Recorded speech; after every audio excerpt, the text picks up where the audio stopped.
It started with a ping, just another email in the flood of early morning noise.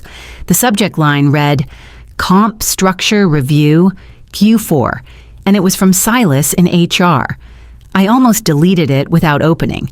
I wasn't part of the leadership review group and definitely not someone HR usually looped in. But something made me click. Maybe it was instinct. Maybe it was fatigue from too many years of being on the outside of rooms I helped furnish. The spreadsheet opened without password protection, just rows and rows of names, titles, tenure, and salary figures. At first I skimmed without really reading. Then I stopped. Milo Orton, 8 months, $138,000. I blinked. That couldn't be right. I kept scrolling. Isha Patel, 14 months, $134,500. Wesley Crane, 11 months, $141,200. All of them reported to me. All of them had been trained by me. I had built the onboarding manual. They used the documentation they still referenced when they got stuck. And every single one of them was making tens of thousands more than me. My hands trembled slightly as I hit Ctrl+F and typed in my own name, Leora Quinn, 10 years, $96,400, line 32. Beneath interns. Beneath people I'd onboarded last summer who still asked me how to interpret cross-department billing codes. I read the line 3 times, hoping I had somehow misunderstood the formatting. But it was there. Clean. Unmistakable. The office sounds around me dulled. Phones, ringing keyboards, clacking, someone laughing at a TikTok video on low volume. I felt like I was underwater aware, but unreachable. I had never asked for much, never negotiated hard. I believed in steady work, quiet progress, loyalty. But there it was in black and white. 10 years of reliability discounted in the decimal point. I closed the file slowly and minimized my inbox. Then I sat still, hands folded in my lap, watching the cursor blink on an empty reply draft. And then quietly, I opened a new document, a blank page. Not for HR, not for my manager, for me. It was time to begin writing the part no one else had calculated. I didn't bother sending an Outlook invite. I walked straight to Gerald Bain's office and knocked twice, firm but calm. He looked up from his dual monitors, clearly surprised to see me without a calendar block. Leora, he said. Like a question. Everything all right now, I replied. We need to talk. He gestured to the chair across from him. I didn't sit. I opened my laptop, turned it toward him, and clicked into the spreadsheet still sitting in my downloads folder, untouched since yesterday. I didn't bother softening my voice. Why am I earning so much less than the people I trained? Gerald adjusted his glasses and leaned in. The corner of his mouth twitched his tail when he was trying to decide if a conversation was a threat or an inconvenience. I assume you're referring to the comp review document, he asked, as if the source mattered.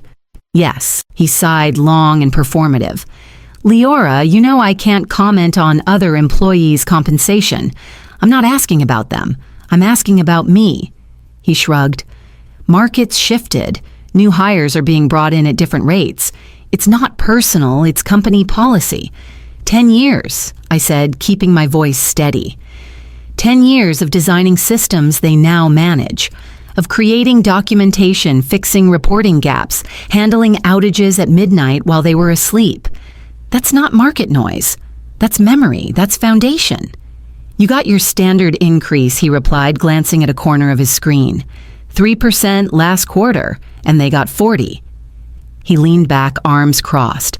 Look, Leora, I don't make the rules. There are pay band structures. I follow them like everyone else. And when the structure is broken, he didn't answer. The silence between us was thick and final. He didn't apologize. He didn't offer to investigate. He didn't even look uncomfortable. I nodded once, then closed my laptop. By the time I reached my desk, I already knew I would never ask him for anything again. I didn't need to escalate this to HR. I needed to build a mirror so they could see what they'd chosen to ignore. I didn't sleep that night, not from anger, not from sadness, from clarity. At 7:12 p.m., I opened a blank document and typed the title in bold, The Cost of Being Overlooked. It started with numbers ones no one else had bothered to track. 2014 built the company's first operations dashboard, eliminated 26 hours of manual labor per week. 2015 designed the automated client onboarding flow that cut churn by 18%. 2016 closed our first federal audit with 0 flags after rewriting compliance documentation in under 72 hours.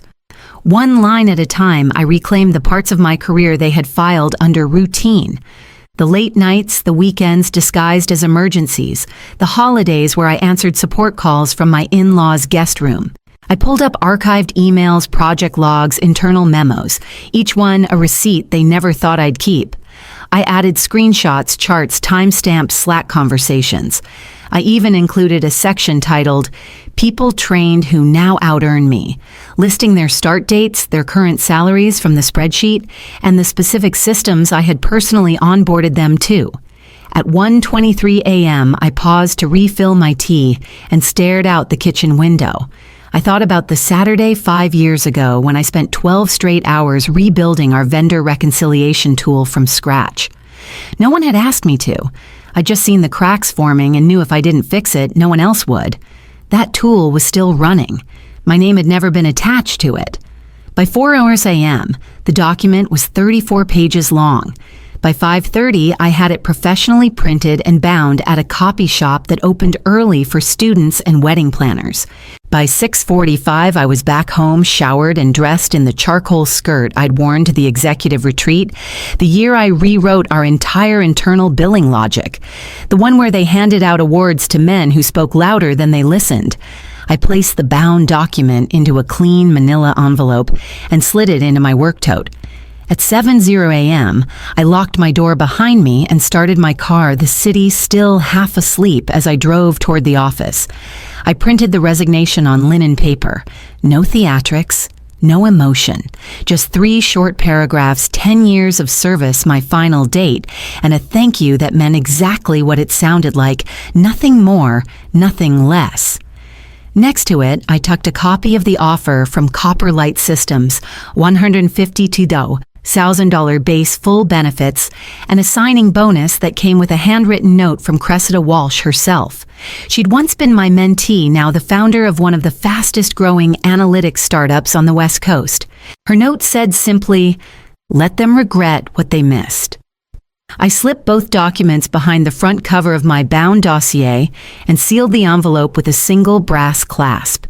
At 7:08 a.m., I walked through the lobby with the soft click of my heels echoing against polished tile.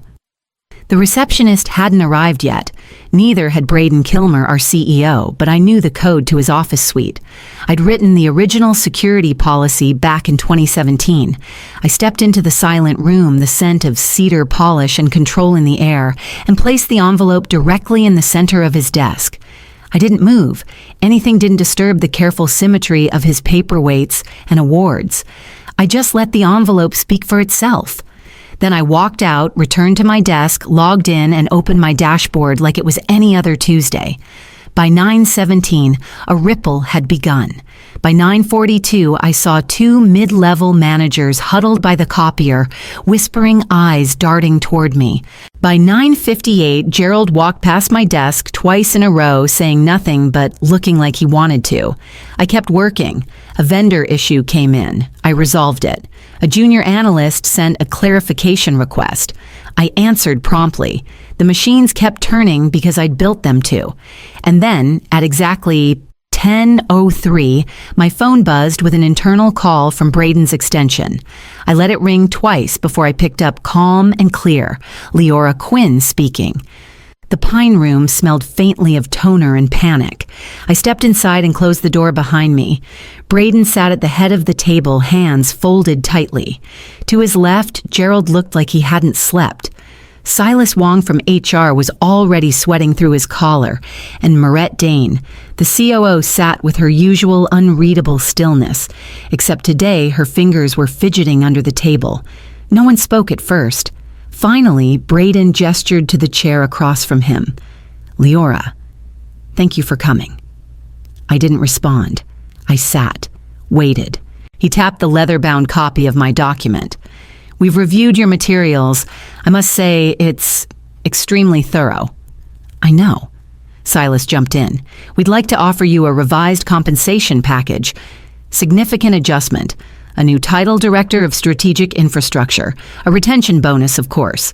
$45,000. I met his eyes. You had 10 years. Braden leaned forward. We acknowledge the oversight. That's why we're acting now. We want to keep you here. You're irreplaceable, Leora. No, I said softly. I was invisible. Now I'm not. And someone else saw me first. Gerald shifted. Let's not make this adversarial. We're trying to fix it. I looked at each of them in turn, my voice steady. You didn't notice the gaps in your own foundation until I handed you a flashlight. Silas opened his mouth again, but I cut in. There's one more thing I said, just so we're clear. They stilled. 3 of our top clients now have a copy of this document. Not the financials. Just the highlights, the ones that concern them directly. Silas blinked hard. Why would you? Because they asked, I said, and because they trust what I've built more than they trust your excuses. The room shifted. Moret finally spoke. That's a serious line to cross, Leora. So was underpaying the person responsible for maintaining your client operations. Silence long and heavy. Braden glanced at Gerald, who suddenly had nothing to offer. I stood. I'll give you until end of day to decide if that envelope was a warning or a goodbye. I opened the door and left them behind, already knowing which way they'd lean when they thought no one was watching. At 9:02 a.m., the message arrived. Please step into the Pine Room. Braden, same room, same table. But this time, a new face was waiting. Torrin Lee, General Counsel, sharp-suited and sharper-tongued. He didn't smile when I walked in. No one did. Braden cleared his throat and gestured to the open seat. Leora. Thank you for coming. I nodded but didn't sit. He launched straight in. We've reviewed everything. We're prepared to adjust your salary to $155,000 effective immediately. You'll take on the title of Senior Director of Operations Architecture. A retention bonus of $45,000 will be wired within 5 business days. Silas slid a thick folder across the table, and of course a standard confidentiality agreement to ensure sensitive internal data remains protected. I looked at the folder, then at them. My expression didn't change. Before we get into that, I said, setting my toad on the table, there's another document I think you should see. I pulled out a black folder and placed it directly beside the offer packet. Braden blinked. Torrin's jaw stiffened. I opened the folder to the cover page and read aloud, just loud enough for the room to hold its breath. Irregular vendor payments, 2019-2023. Braden looked confused. Torrin didn't. In the past 4 years, I continued flipping to the second page. Over $2.4 million has been quietly siphoned through non-standard consulting invoices, linked to shell entities with no legitimate services rendered. The transactions were small enough to fly under standard audit thresholds, but show consistent quarterly growth. I slid a summary sheet toward Toran. Each payment corresponds with an entity connected to your brother-in-law's holding company, Pine Grove Ventures. Toran's eyes narrowed. That's absurd. I traced the registration records, corporate banking links, and signature overlays. If you'd like a forensic audit, I've already queued the files. Silas looked like he might be sick. Braden just stared at me. I flagged the first anomaly 2 years ago, I added. Gerald told me it was pre-approved. Then I stepped back from the table, zipped my bag closed, and waited. They thought I was here to renegotiate. They didn't know I'd already moved on to the next phase. The board was looped in by noon. By 1:15, outside counsel had taken over the Pine Room, and Torrin Lee was being escorted out with 2 folders under his arm and none of his usual confidence. He didn't look at me as he passed. He didn't need to. He knew. I was called back in to walk the legal team through the pattern. I did calmly with page numbers and dates, transaction IDs, and vendor shells. Every slide in the PDF had its own footnotes. No speculation, just math.